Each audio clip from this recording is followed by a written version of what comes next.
Hello everybody, it is Alagatua, and I am back with another replay analysis video. This one is going to be a pretty special one. I'm going to be doing some commentary and analysis of a game from the Advance Wars Grandmasters live tournament in Season 5 in which I participated. So before we go any further, let's be very clear that this video is going to contain spoilers for that tournament. So if you did not watch it live and you want to go back and watch the matches, I highly recommend that you do that. The matches are really exciting, and Jess and Mangs did commentary, and I think their commentary is really awesome. It's very, very watchable and very entertaining. And I know that if you're here, you're probably here for the deep analysis.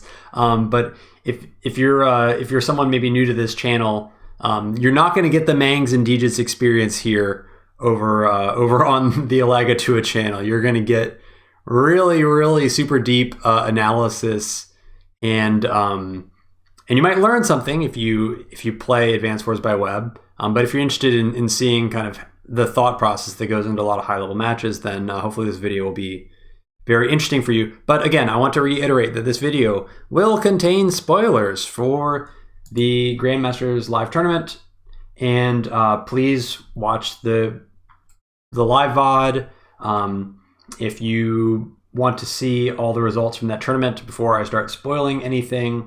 I will have a link to that video in the description of this video. So I don't know if I'm going to put in a pause. I'm just going to kind of silently count to 10 in my head, and I'm going to assume that if you're still here after I count to 10 in my head, that you don't mind spoilers. So we're going to do that now.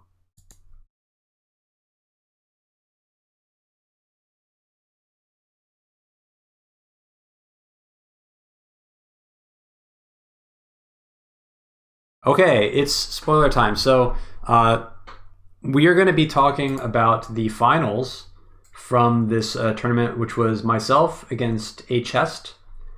And this was a Sami versus Jess matchup, and it's not the one you're looking at on your screen. And in order to really understand what happened in the finals, we actually first need to go back in time almost a year, crazily. Actually, maybe even a little bit more than a year, because I think Smacky Cup 2 started in October of last year. And so this is round 1 of Smacky Cup 2. And we're actually going to look at 2 replays from that tournament to illustrate the principles that we're going to look at in the actual replay of the finals. And so, what was this map called? Okay, this map was called Khan. It's a very weird map, and we don't actually need to do our normal like deep dive map review on this thing because there's really only a couple things that matter. And so first of all, we've got bases here, and they've got kind of a weird river around the bases that forces all the vehicles to basically come out this way. And then you've got another base up here that has a lot of grass that can kind of push towards this way, and down here, vice versa. And then you also have these little side areas here that have a comm tower each, and then comm towers here and here, and the HQ has a black boat that is here.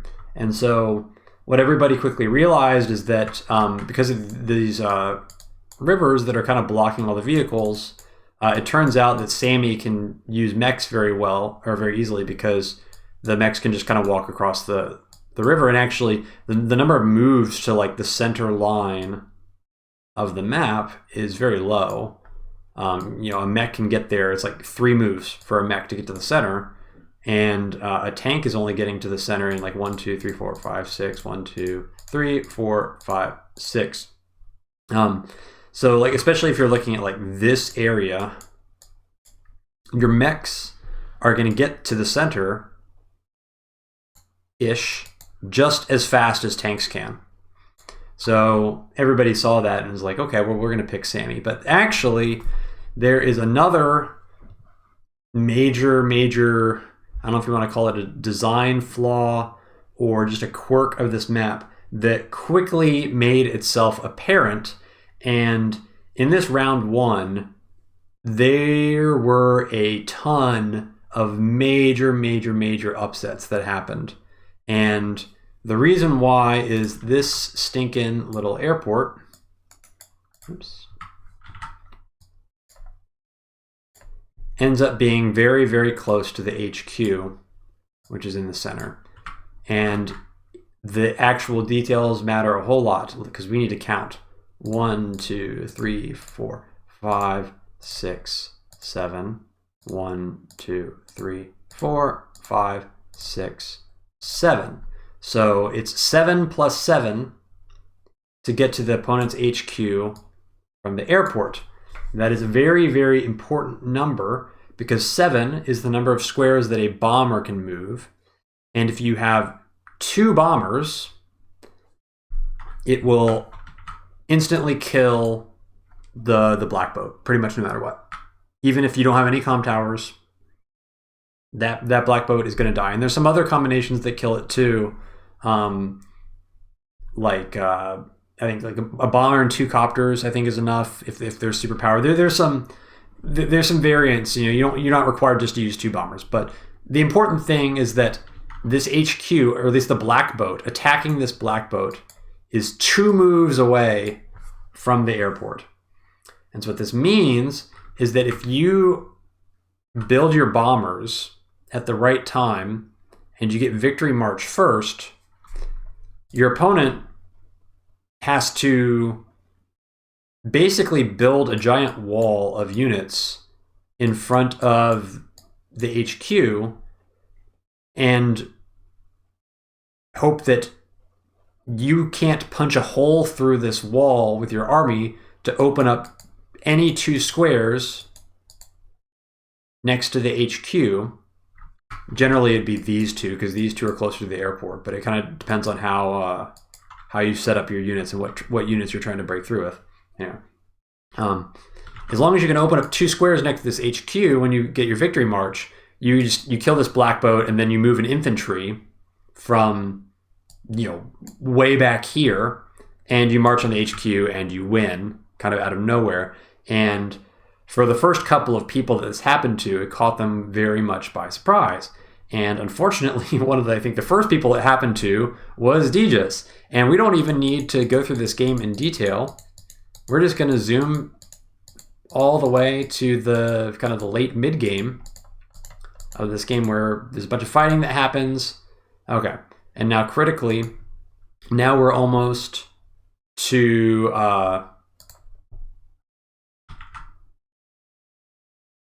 superpower, because Green Harden has managed to lose like the entire map. Like Jess has got this comm tower, Jess got this comm tower, Jess got this comm tower, and next turn, I mean, Jess is gonna victory march to that comm tower there. But the problem is that Green Harden has built this bomber 1 turn earlier than Jess did, and Green Harden has been losing, which means there's more charge. And there's not enough of a wall around this black boat. And so everything that happened in the game is completely irrelevant. All Green Harden needs to do is sack a bunch of units to get enough charge. Victory march. Bop, there goes the wall. Bomber. Neo tank. 1 HP infantry. Game is over. So that happened to Jess. And Jess was not the only one it happened to. And there were a number of very good players that lost to this, or really ought to have lost to this if their opponent had executed a bit better. So we're going to switch to another replay. Yeah, so you may have heard of this guy named Rip.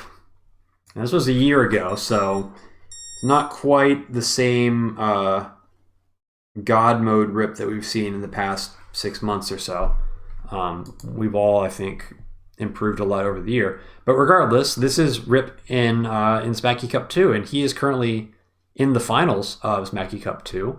And if we zoom along in this game,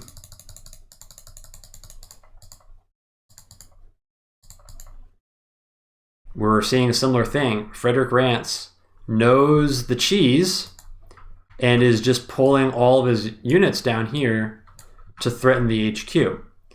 And you can see across the entire map, pink has lost this side, so they're going to lose the comm tower down there. They've lost everything over here, but they've pulled all of their units, and they're just going to go for the HQ.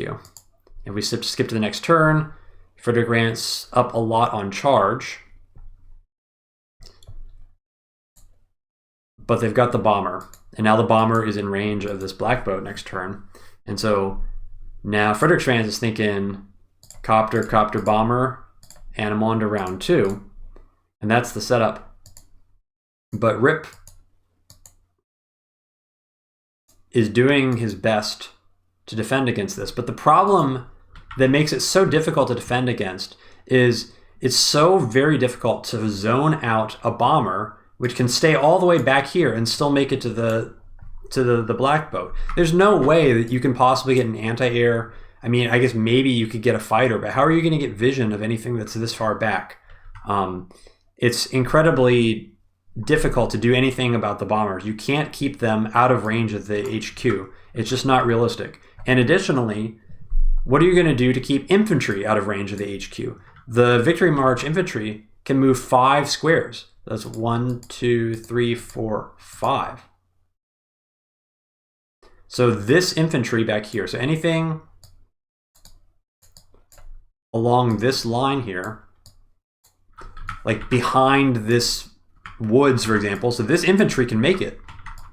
As long as there's a clear path, like the amount of control that you need to prevent the possibility of an infantry being close enough is incredibly high. So 1, 2, 3, 4. So this guy can't quite make it.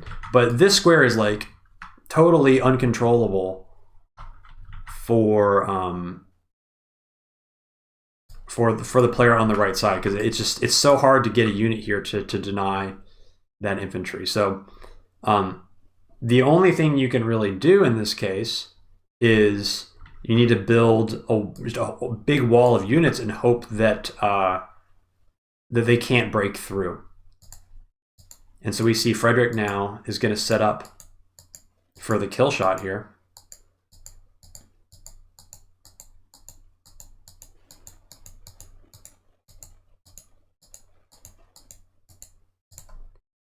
And we have to give credit to Rip. Rip kind of understands the peril that is coming next turn, because Rip knows next turn frederickrants is going to get Victory March. Like, even if Rip does not do any sort of engagement, there's no way that Rip can stop frederickrants from generating enough charge through sacking to keep that superpower off the board. And additionally, he has to attack in because that artillery's there. So that artillery is going to shell the black boat. So Rip has to basically YOLO attack, but Rip is not going to be able to get Victory March.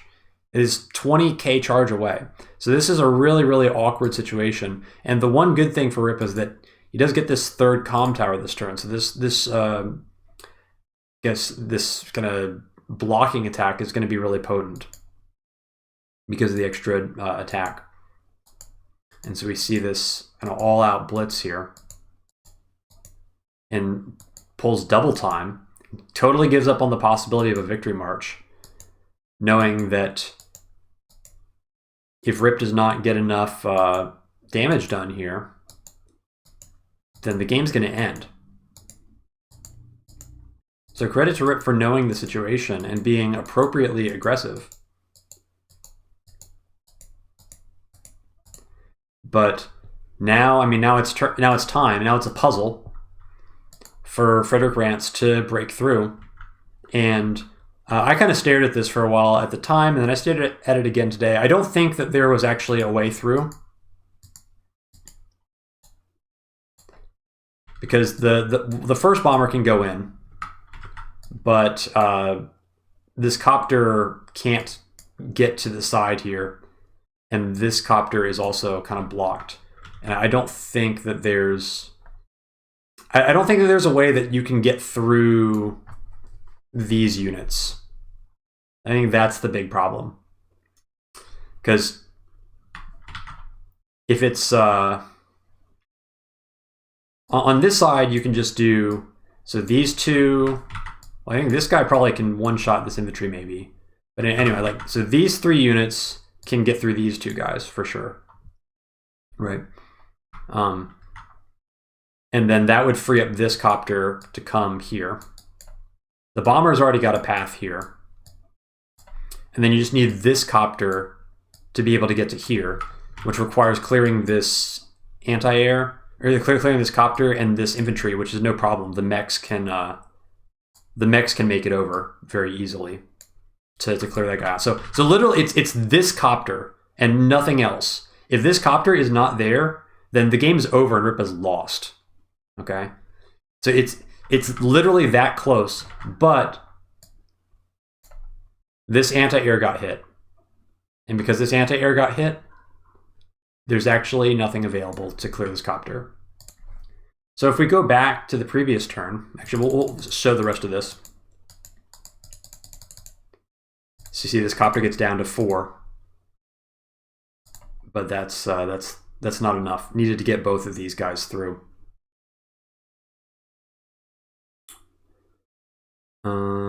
Yeah, so if we go back to the previous turn here, the entire reason this plan didn't work out is because this anti-air was left open. If this infantry is 1 square up, Rip is not going to be able to get to this anti-air, I don't think. And if this anti-air stays alive, then that copter is not going to be able to be in the way, and the game's going to be over. So the reason I'm taking the time to go over these replays is to show that it is incredibly easy to die to something like this. And even the very, very best players, I mean, Rip very, very, very easily could have died to this. Probably should have died to this. If frederickrants had just executed the tiniest smidge better, it was over, because the overall strategy was so potent that even if there's some wobbliness in the execution, the strategy is just so good that the level of execution necessary to stop it is so high that very few players can pull it off. And in this case, Rip did just enough to squeak by and avoid elimination in the very first round of the tournament.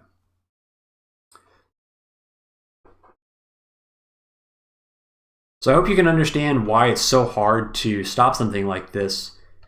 You can't get to the bombers very easily. It's very hard to clear the infantry away because it requires extending pretty far into enemy territory, which makes fighting very difficult. And those two things combined means that there's just a lot of ways for the player performing the strategy to win, and it's very difficult to stop. So with that, now let's start looking at the map from the finals of the Grandmaster Cup 5. All right. I think this map is called Bamboozle. So a little bit of storytelling / backstory on this one. So everybody got like a list of all the maps that they could potentially be playing on throughout all the rounds pretty well in advance.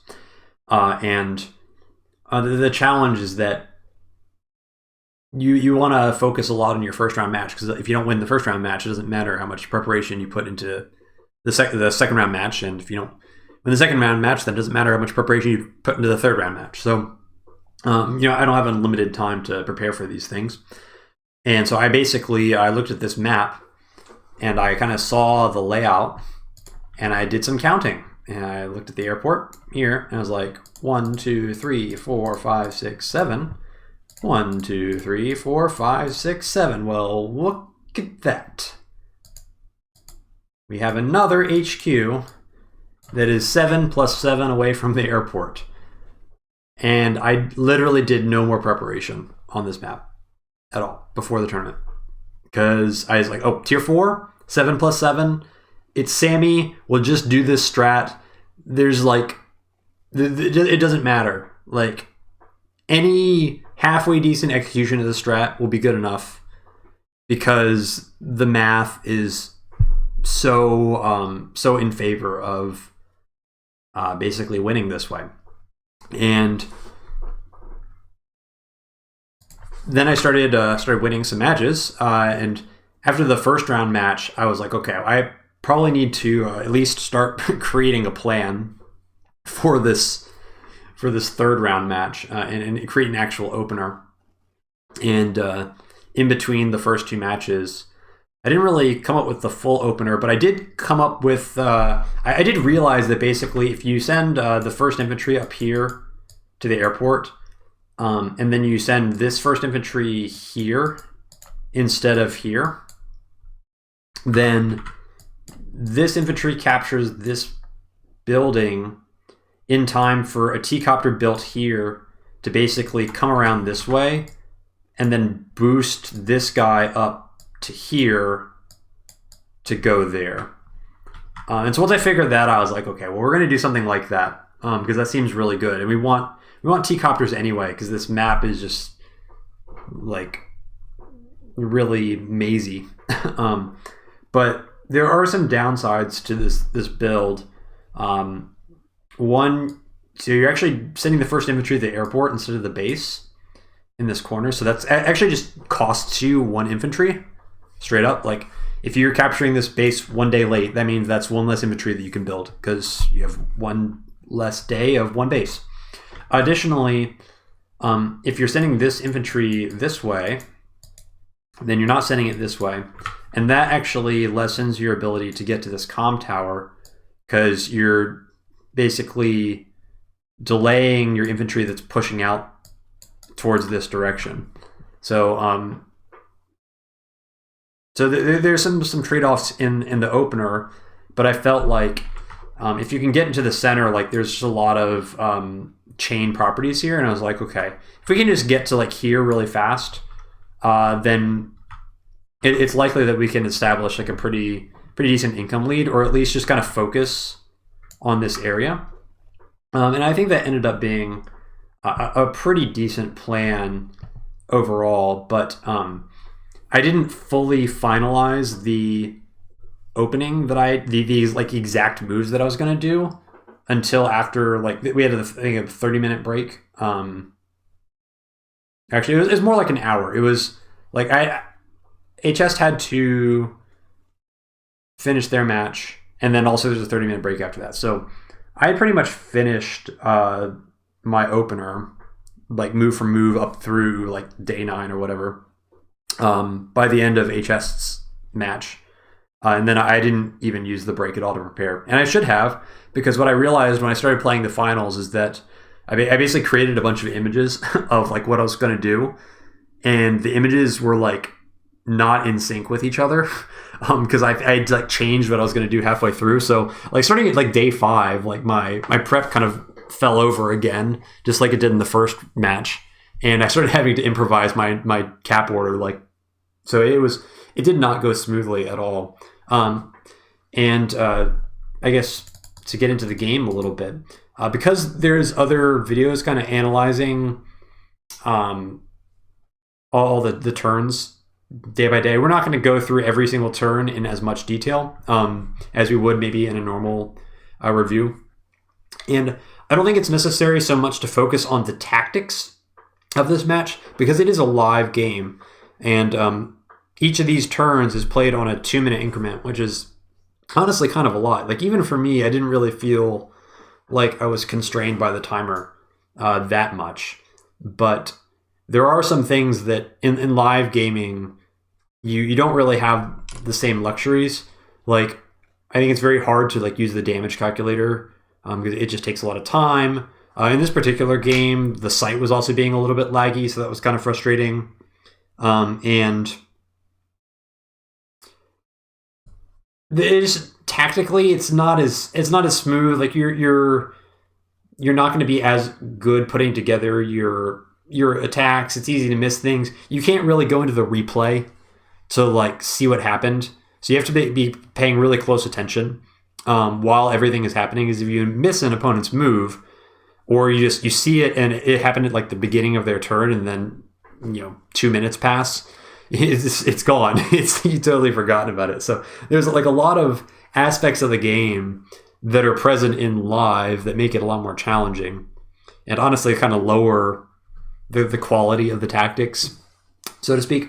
And none of those issues would be present in an async game because you have as much time as you want to kind of make sure you know where all the units went and how much damage all your stuff's going to do, and checking to see if there's rolls for certain attacks, things like that. You can't really do any of that in live. So it ends up being kind of a very scrappy game, and even more so because my opener, I had to adjust it kind of on the fly, but I also had to adjust it on the fly because my opponent is going to go day 3 recon.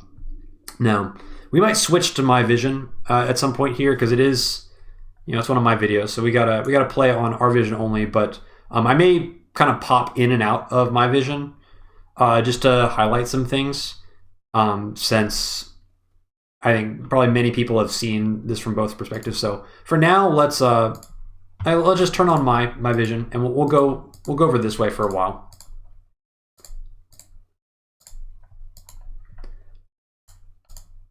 So anyway, so we get the T-copter out, and we do our little boosties, and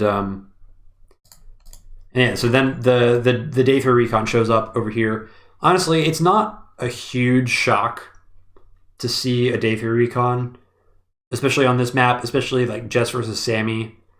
It's not really surprising at all to see that. But the one nice thing is that Sami really can't be harassed unless there's at least 2 units harassing. You can get a pot shot on an infantry that's capping a city, but even a Jess recon is only going to bring you down to 4 HP, which is still enough to complete the cap if the infantry was at 10 beforehand.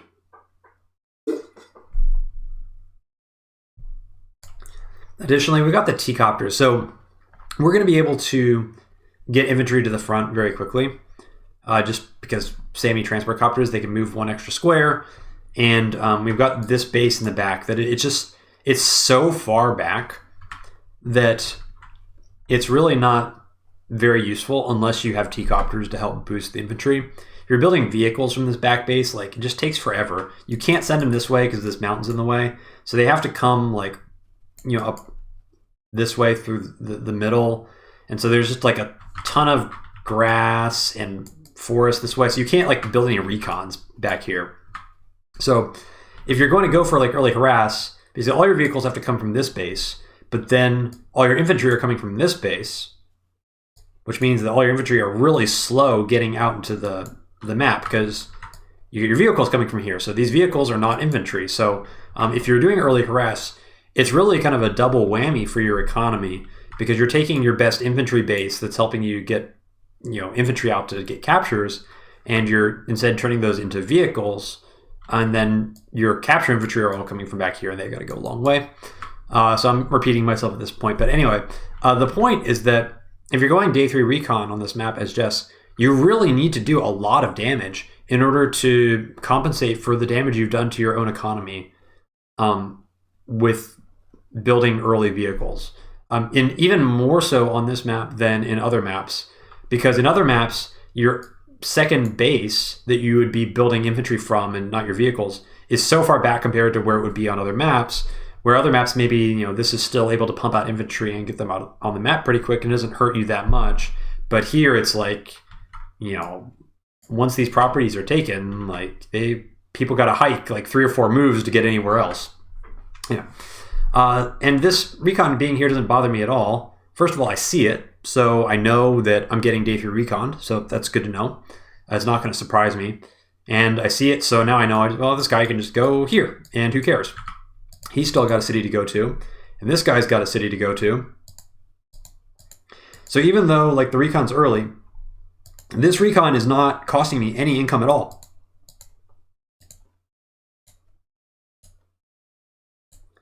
And now I can aggressively put this infantry up here to force him to choose between, are you going to block this city next turn, or are you going to try and deny this more aggressive cap? And so far we're at day 7. This recon has done 0 economic damage to me in the first turn, so that's a good start. Obviously, I have no counterplay, but it needs to get some damage done very urgently. Oops, I just kind of skipped ahead here. So anyway, and now we can start to get mechs out. And mechs, once I get mechs in the middle, we just kind of concentrate mechs. And then we will be able to be more resilient against harass. Now, I'm building this recon, and I'm kind of hoping, like, okay, if he's over here, then maybe the early harass is going to be kind of stopping me over here, and I can still take this corner. But it's kind of hard to know. So that's why I'm sending the recon over this way. I just want to see, like, does anything show up over here? And now the recon comes over here to this spot, which is, I mean, it's a very safe spot. But now it's not on this city. So it's day 7 now. This is the second turn of fighting against the day 3 recon. And the recon has still not accomplished anything. It has not delayed this cap. It didn't harass this cap. So now this is the first opportunity that it's going to have to get any damage done. But this recon could very easily have been built 2 days later and still have accomplished the same amount of damage that it did having been built on day 3.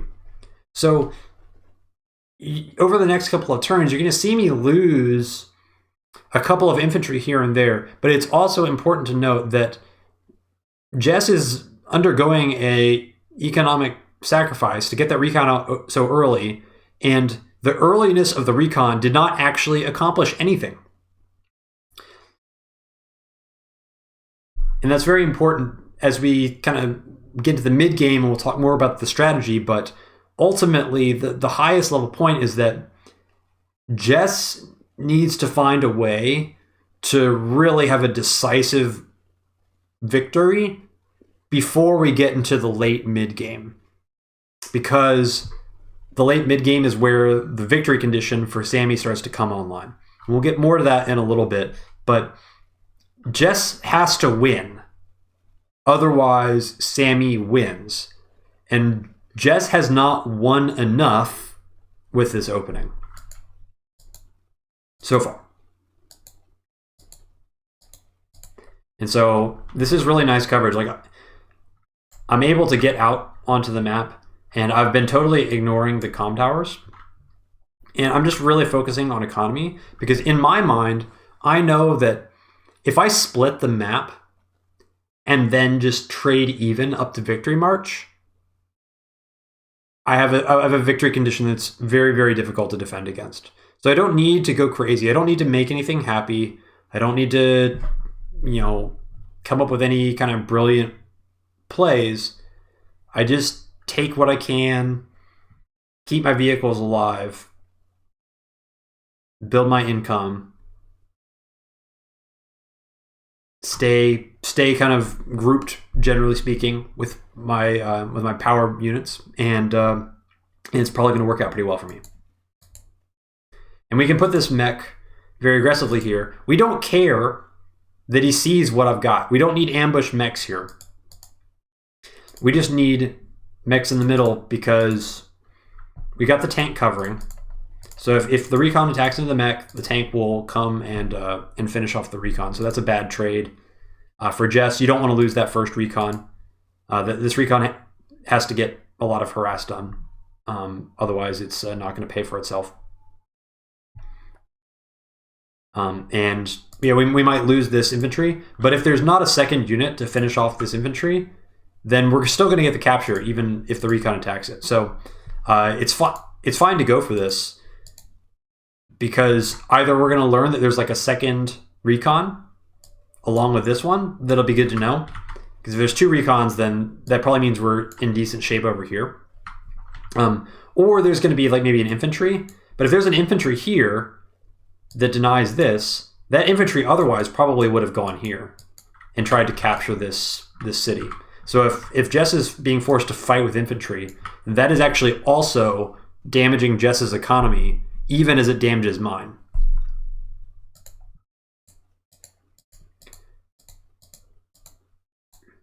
And we do see the infantry come in here. And so, so that infantry was in this woods. And otherwise, had my infantry not been here, Jess would have used that infantry to either cap this city or cap this city. But instead, we got denied a cap, but we also denied a cap for Jess by losing an infantry. It seems kind of a little bit big brain, but it's a real thing.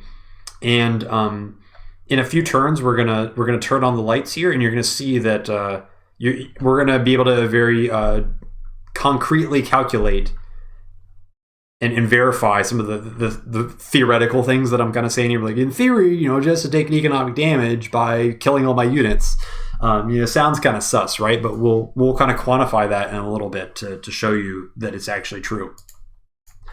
So that's fine. Lost infantry. Don't need to panic. It's just one infantry. It's on day 8. We see the tank come in, so that's good to know. So now we don't want to go this way, and it looks like our odds of getting this comm tower are pretty low. But we don't want to fight yet, really, anywhere. I mean, we haven't even taken this comm tower. So our objective is really just to try and get as much economy as we can without taking any kind of decisive fight. We want to be taking decisive fights starting in like maybe 3 turns, but nothing yet. In the meantime, we just get as much stuff as we can. So we're going to be very greedy and take this. This is very unlikely to work, but the one nice thing about this is that this city is out of this tank's vision currently. And so that means that if for some reason there's nothing to spot this infantry, then this tank has to, do something else. So it's kind of a low risk, high reward. Like, it's very likely that this infantry is going to get picked off, but then this also potentially takes this tank over this way. And I'm like, okay, if the tank goes this way, then maybe next turn I will be able to sneak over here and get this comm tower. And if I get this comm tower, then we equalize 2-2. Like, we're basically good at that point. And this city doesn't even technically belong to me, but you can see that I'm going to start consolidating over this way because all my mechs are kind of headed over here. And if there's tanks over here, I can't contest tanks. So we just want to be away from the tanks.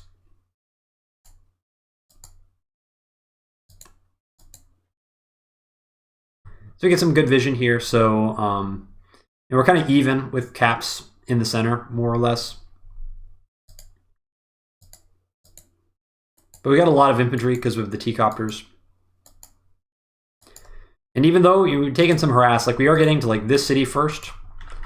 So we're doing a little bit, we're doing some good here on caps in the center. But we're not behind on caps. Like, that's the important thing. And we're just getting more mechs with our T-copters. And there have been no fights that involve vehicles on our end, which is good. This recon comes all the way over. And that's kind of fine, because that means that this side's going to be more vulnerable. And that is kind of the benefit of putting this infantry here, is this guy maybe would have wanted to do some harass elsewhere. But now has to come over here to give vision so that this infantry can get interrupted.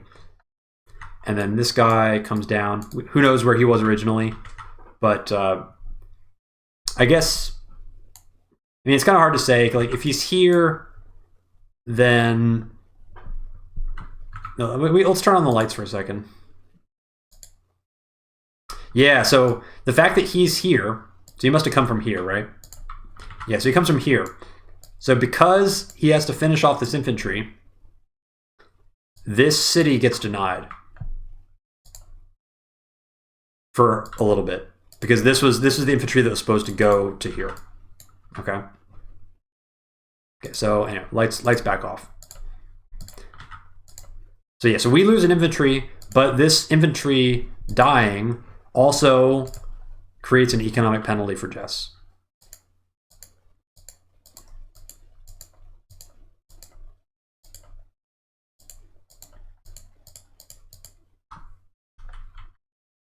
Okay, so now we go in for this comm tower, and it's like, yeah, this is pretty unlikely to work. Like, you see 2 vehicles.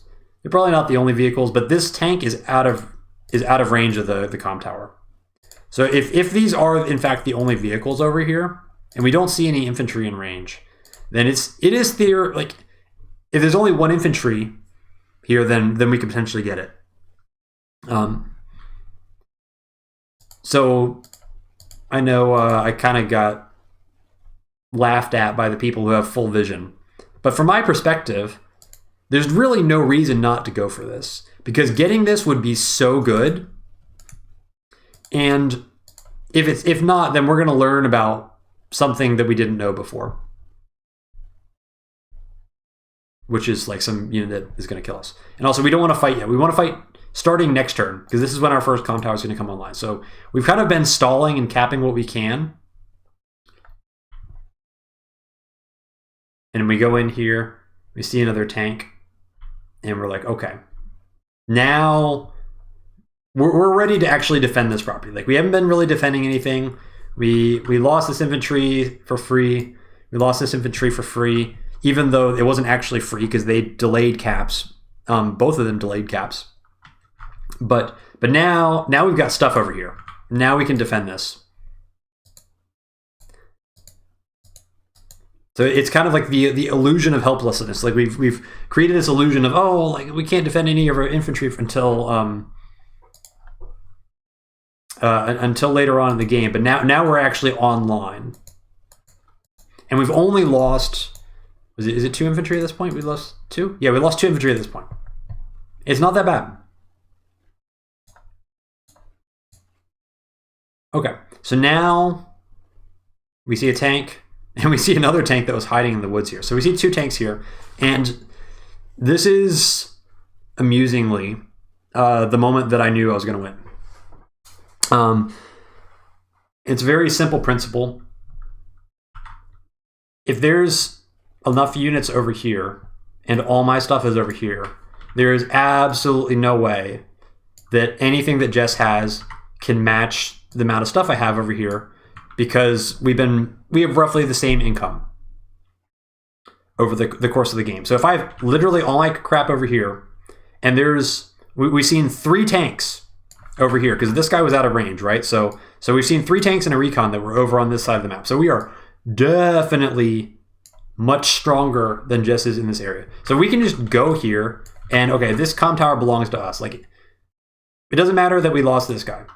Like, we got these 2 cities, that's great. We'll hold on to them as long as we can. We know where we're strong. The decision making becomes very easy because we don't need to fear the darkness over here, because there's not enough money for there to be stuff here that can challenge what we have here. So strategically, just like, okay, well, that side's lost, whatever. We're in good position for this anyway. Murder everything in this direction.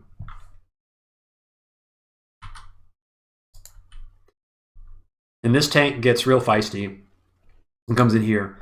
This is probably unnecessary, but it does delay the cap a turn. But obviously it's not a good trade economically. But you understand like why Jess might think that Jess needs to do this, because the pressure's on Jess to do economic damage to Sami. So Jess did some damage, but this is not economic damage. And the damage here and the damage here from previous turns was also inflicted back on Jess. So at the end of this turn, this recon comes in, and this is now pretty aggressive. Like this, I mean, sure, you weaken an infantry, but now this recon is completely exposed. And so this is on a really low defense, and it's gonna get one shot. So yeah, so we're gonna pause here. Now this is pretty much the mid game. The mid game is, I'd say, the part of the game where both players are ready to fight. Up until this day, I've been basically stalling. I've been kind of blindly sending infantry out, trying to get cities, not really able to defend anything. But now, finally, I'm going to get my comm tower, and we're going to be back online. And so now, let's turn on the lights for a second. Look at this. So I want you, the viewer, to assess whether the economic damage by Jess has been significant or not. the answer is very, very clear in the unit value chart. I'm at 7,500 and Jess is at 77,500, which is only 2,500 ahead. And I've got 20K to build units with this turn. So essentially I've got like an effective army value of like 95. So if we look at like the funds generated, I mean, I know that it goes back and forth based on, you know, player one, player two, but generally you should be about half of your income, half of your one turn income ahead of the other player, or half of your income behind the other player, depending on whose turn it currently is. But we're actually 18K ahead, which is almost an entire turn's worth of income ahead. So even though we have lost 3 infantry, we've basically gained roughly 8 or 9K just by having more properties. So the income advantage is actually mine, even though I've lost some units. And now, with the overextension of this tank here,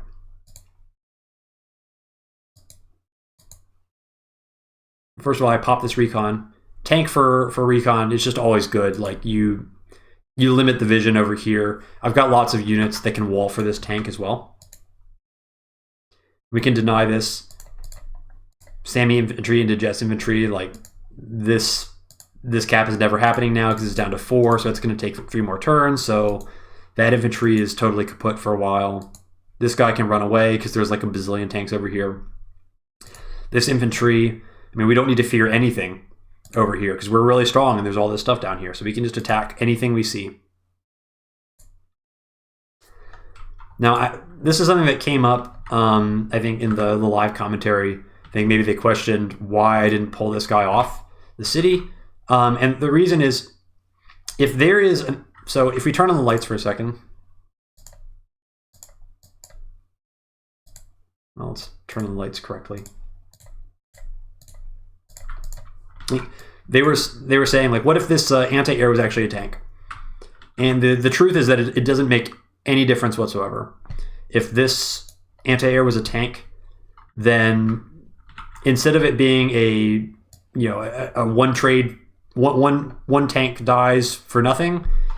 Let's say this is a tank, it comes in and kills this tank. Well, okay, now there's a tank here, and now this tank and this tank just kill this tank.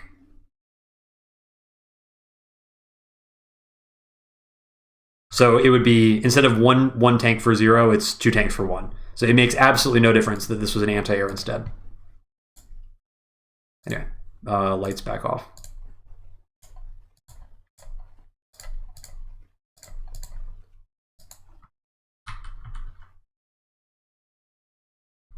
And so we do need to protect this tank. So we just want to have like enough stuff in this area to dissuade Jess from going into this tank. So we're just going to build a wall here of stuff. But really, this is all just kind of like a blocking attack. Because again, we know that there's 2 tanks down here. Or at least there were... Yeah, they were there last turn. So there's 2 tanks down here. So there's no way that Jess has enough stuff to fight here right now. Because these guys are not going to be there to the fight this turn. But really, we don't even care about any of this stuff. We're just going to the top left corner because that is our corner now. And we need to get this comm tower going back to us so that we can equalize. And from there, any equal game is going to be really good for us. And we're going to talk about the positioning battle pretty soon. But it's going to be really clear why that is the case, why an even game is very favorable for us.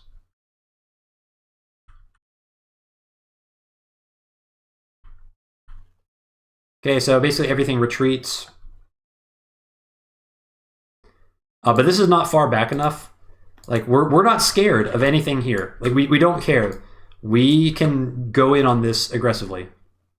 Because we know that there's still stuff down here. And we got everything up here. So that's just 2 free infantry that we eat. Apparently there's an infantry hiding in these trees that I like never knew about. It's kind of funny. But we're Sami, so even 1 infantry by itself can't interrupt this cap, so it's kind of irrelevant. We're just taking what belongs to us. And now if you look at the units lost, right? Now it's like it's even, and in fact we've done more damage. So not only did we win the economic battle early on, because we got about 8 or 9k more funds overall in the beginning, but now we've done about 14k of damage and we've taken about 7k. So from the perspective of having full vision, it looks really, really scary for me, but it's fool's gold for Jess. It's not actually good. It looks good because my units are dying, but it's not actually good when you consider things at the big picture. And looking ahead, we're now going to start to move into kind of setting up for the killing blow. It's a little bit early to start thinking about that, but now we're going to get this comm tower. So now it's like, okay, we just need to kind of keep trading favorably, get in position, build the bomber at the right time, and it's done. And so we kind of take our properties in the middle, but we're just shifting everything up here because we know we're strong up there. We don't have any desire to give Jess a fight. We're just going to kind of set up around the HQ with a ton of stuff, and we're going to tell Jess that she needs to do something about it, or we're going to build bombers and win on Victory March. And that's why it is so difficult for Jess to deal with.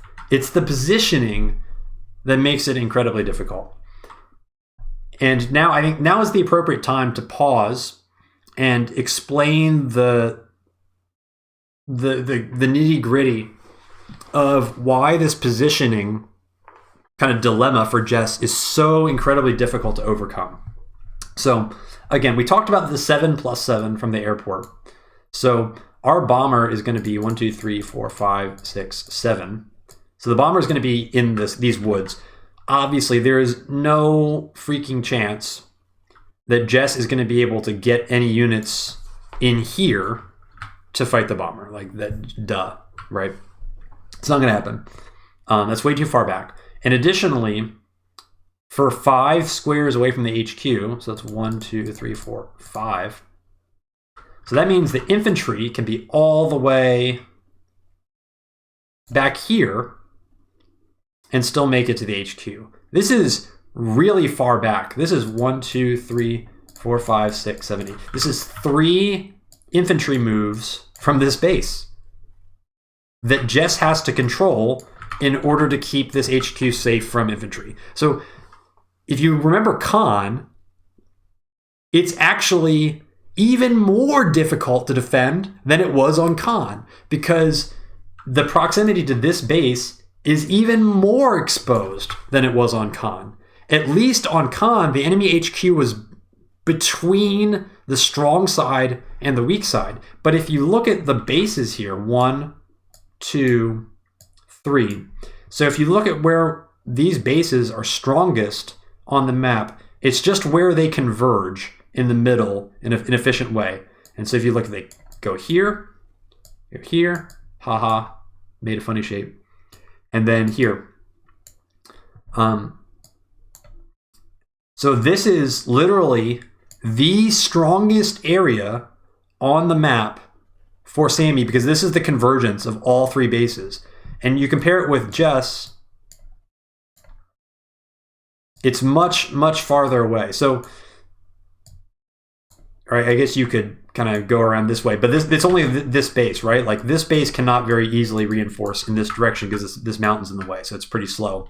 And there's like it's far back to begin with, and no matter how you go through, you got to go through some forests. And this base is even worse because you got to go like through a forest and then this way and then up here, zigzagging all over the place. So try to defend this line from these bases. It's super hard. It's far away. You need to establish a tremendous advantage in the fighting to have enough power to control this area. It's incredibly difficult to do. It's just the gravity of the reinforcement of the units means that by nature of just the natural reinforcement distance from my bases, any fights that happen here are going to be favorable to me because I'm going to have more stuff there because I'm just building stuff for my bases and I send it there and it's there quickly. It's there more quickly than Jess can get stuff there. So obviously I'm going to be able to have more stuff to fight with. And if I have more stuff to fight with, then the fight's going to go well for me. So what I'm trying to get at here is Jess in this late mid game is forced into a no-win dilemma. The dilemma is you have to fight here, because if you don't fight here, then Sami can just build bombers and easily destroy this black boat and win. Whoops, I just bounced out of the... Jess has to take fights here in like the strongest part of the map for Sami, which is very difficult to do, likely to go very well for Sami. Or Jess has to try and build a wall, which is also still kind of in, you know, the strong area of the map. Like all this stuff is within attacking range of this strong area of the map for Sami. And you have to build the wall on shoals, which is not a very defensible place to build your wall. So that's very, very difficult to do. And also, just like this base, 1, 2, 3, 4, 5, 6, 1, 2, 3, 4, 5, 6. Like all this stuff is 2 tank moves away from this base, by the way. It's pretty wild.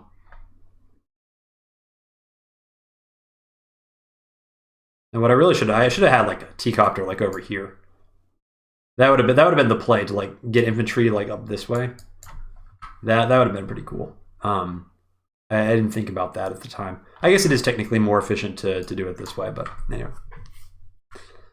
But the T-copters make this base actually really valuable because now this infantry base is quite useful when you can shuttle T-copter or shuttle units up with the T-copter very quickly. So anyway, so for me, the strategy is very simple. Like I just kind of sit here and I have all my stuff here.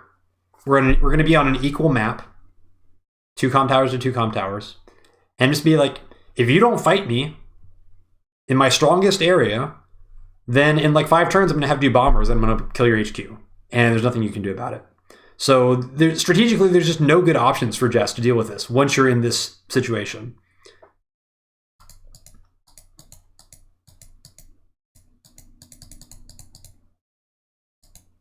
It is pretty cute though. With 3 comm towers, Jess recons do one-shot Sami infantry on roads. Now, that advantage is going away next turn, but that's pretty nuts. So I do think if you're Jess, you really do have to play for the 3 comm towers because that is lucrative enough that maybe you could do something with that to kind of tilt the game. But yeah, so like kind of none of the fighting over here really matters. It doesn't really matter if I lose these properties in the long run. I just need to kind of delay it as long as I can.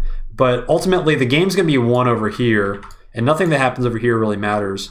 Also, I don't care about the HQ because Sami's the one that has to threaten that has the power to threaten the HQ because Jess has to respect the fact that the HQ can be captured in 1 turn, which means that Jess has to defend all the way back here. But actually, I can defend the HQ from back here because Jess needs more than 1 turn to cap it. So it's not the same. Jess's threat to the HQ is nothing compared to Sami's, and Jess can't sneak attack the HQ. At least not easily. Even if Jess does sneak attack the HQ, there will be at least a chance to respond. Now maybe it'd be good for me to have like, you know, vision in this just to make sure that there's not like, you know, 5 tanks showing up. But I'm not super worried about that. If that happens, like we can try to divert and you know get ready to defend over here. But for now, we're the ones making Jess sweat, not the other way around. All right. So now this anti-air comes in, and this guy goes into the mech. And so now this is the problem. Like, okay, so look at all these vehicles. down here that are not part of the fight. So this anti-air is coming in again. Stuff attacking into my infantry. This tank comes in like really, really crazy. But this is like, you know, this is definitely not more than half of Jess's army attacking into all my stuff. All my stuff's here, ready to fight. So there's no way that this can possibly go well.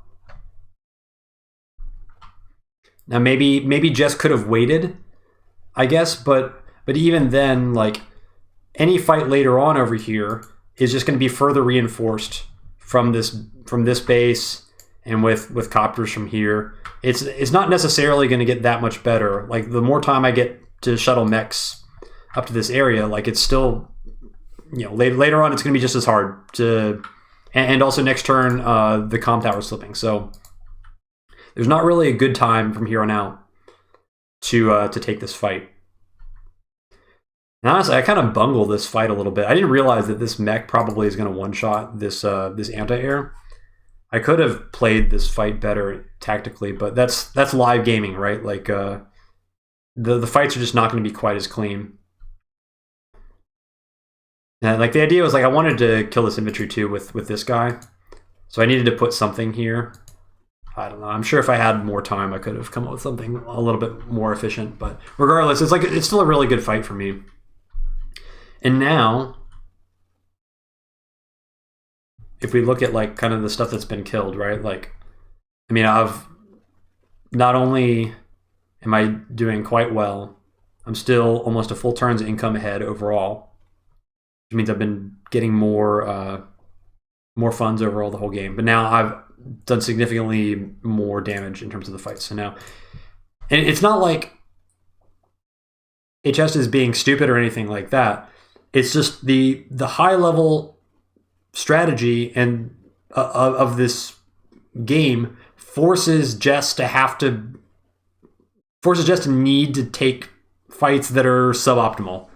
But when you take fights that are suboptimal against someone who's ready to, you know, counterattack, then it goes badly, and that's just that's the gravity of this map and this matchup. It's always pulling you towards that conclusion. And now we just give up like this side of the map. Like, who cares? That's your half, whatever. This is my half. I'm just going to own this area. And by the way, it's by your HQ. And this is when I'm like, okay, I just won the fight. Now it's time to build bombers. Kind of wish I had built the bomber. I kind of wish I had saved up this money like the previous turn, because having the bomber built that turn would have been perfect. But I've never played this strategy before, so it's kind of hard to get an idea of like what is the right time to build it and like what day you're expecting to get Victory March. So you see a medium tank up here. It's kind of unfortunate that I had the tank here, but whatever. This infantry, like, obviously there's no way in a million years that that's going to work. But this is just kind of desperation, right? Like, again, if Jess doesn't win, Sami wins. So Jess has got to do something. So it seems, you know, it seems silly, but like, you've got to do something to make something happen. Otherwise, you just lose. So can you blame Jess for trying stuff like this? Like, I mean, it's not going to work, but it's still right to make low percentage plays. It's better than just rolling over. But anyway, so I built the bomber at the beginning, just so I didn't forget, because that's kind of the only way that bad things can happen. And yeah, I can work on eating this corner slowly, but really, like, nothing matters. I'm not going to win by cap. At least I'm not trying to. All that matters is I'm just like hanging out in this area and being far back, and like, okay, if you want to fight me, you're gonna have to come like all the way over here, and you're gonna take like the absolute worst fight possible into the most defensive position possible. I don't know. I kind of didn't expect that tank to be there, and I like didn't unload the mech. I don't even know what I was thinking. I was like, whatever. Who cares? Like, if stuff's over in this corner, then that means it's not fighting over here by the HQ. Like, it's not going to matter anyway. This was a little bit of a mistake, though. If I was playing without a timer, I would have put this guy just here in the woods. This is just I mean, it's still very far back, but there's no, like, him being here does not improve anything compared to being here. So he should just be in the woods. He's there to counterattack anything. Because it could be like an overdrive turn potentially next turn, so there's no reason for him to be here. I mean, I think like it's pretty unlikely considering my opponent has no vision at all into this area, but I don't know, it's just one of those things. Like, tactically, like, things were a little bit wobbly, as I said. It's kind of the live gaming mistakes. But again, here's Jess infantry pushing into Sami infantry, not even really accomplishing that much, but Jess has to defend this area. So, like, even though this area is so far away from these bases, Jess has to defend it, otherwise you take the HQ. So it's just the dilemma, and now there's an overdrive, but like everything's coming all the way across the map into these wall of mechs and infantry. So there's an anti-air that comes in, and then this tank unfortunately gets punished. I'm sure that this medium tank would have killed something else instead, but at least then it would have been like attacking into high defense terrain, so it would have been a little bit more vulnerable. I don't know. It's like nitpicking, right? And this is, you know, that's not going to work. But so this turn, I felt like I needed 1 or 2 more turns to kind of get the second bomber online, and I felt like by the time I get the second bomber, if I use the power here, I will have built up enough charge for VM. In retrospect, I think I probably could have survived this turn without using it, but I don't really have great vision, so I don't really know how much is behind this. If we look over here, there isn't actually like a ton behind it. Like, there's actually a decent amount of tanks back here. So I don't know. You could argue it delayed things for me a little bit, but so I just max out my charge and then I do the double time. I want to take like nice efficient infantry trades here, and I'm just thinking, like, if I win kind of the infantry brawling here, then even if I kind of get smacked in the vehicle battle a little bit, there's not going to be enough stuff to deal with all my infantry. I don't know.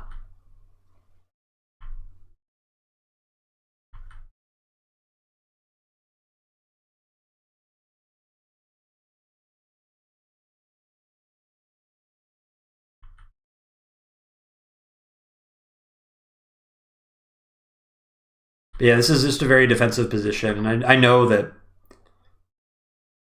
as long as I just continue to fight in this area, the fighting is going to end up being very good for me. And now actually this bomber is pretty nice, because this medium tank, I mean, I don't even need to surround it. Like, where could it even go? It can't escape. So I can just kill it with a bomber, because I need another turn for this bomber to get into position anyway.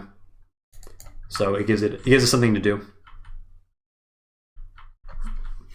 So I don't know. The power is mostly just because I wasn't really sure like where I was in the game. You know, I don't really have a lot of time to study like the units lost tab and things like that. So it was just kind of like a safety thing.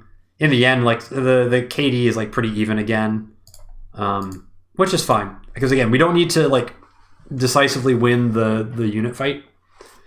As long as we're even, then our victory condition is still online. So we're going to lose the city down here, but we already took this city up here anyway. And we're going to get this one in the corner, so there's no problem there. The extra 10-10 is kind of nice. A lot of these tanks come in.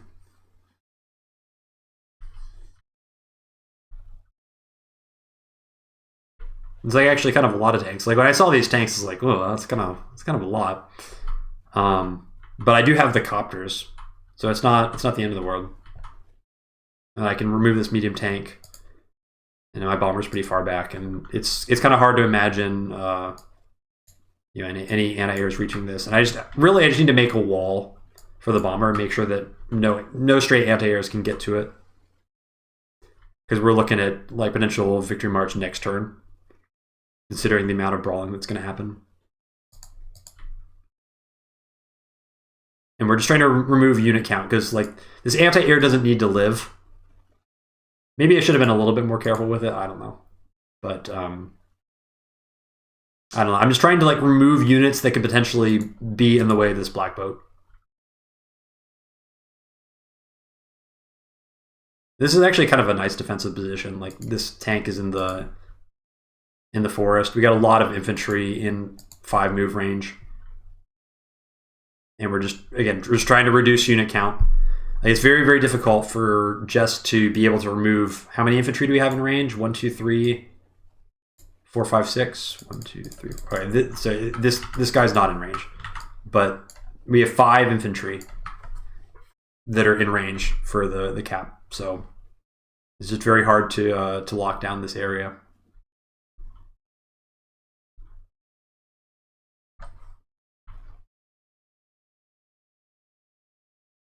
You see one final power.